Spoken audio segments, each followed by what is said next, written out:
ஓ ஏற்றியாச்சு. ரெண்டும் தான். ஓ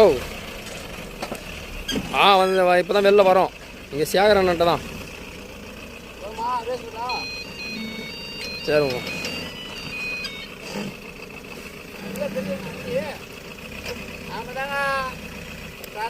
கட்டிங்க மூவிங்க எல்லாம் நாம மட்டும்தாங்க. எல்லாம் நாம தான். நம்ம அண்ணன் தான் கண்ணன் தான் வீடியோ எடுக்கிறாரு. கருணை மூவி கட்டிங்க எல்லாம் நாம மட்டும்தான். நாம தான் வைக்கணும். நம்ம பிராண்டு தான். 2 வண்டி காட்டினா நம்ம வண்டியா வைக்கணும். நம்ம பிராண்டு தான். நாம மட்டும்தாங்க. பார்த்தீங்களா முறையா ஓட்டும். நாம தான் வண்டியா வண்டினா நாம மட்டும்தான். வைக்கணும் நம்ம பிராண்டு தான். எப்படிண்ணா வைக்கணும் நம்ம பிராண்டா இல்லையா? வைக்கணும் நம்ம பிராண்டு தான். ஆமாம் எப்படியா வைக்கணும்.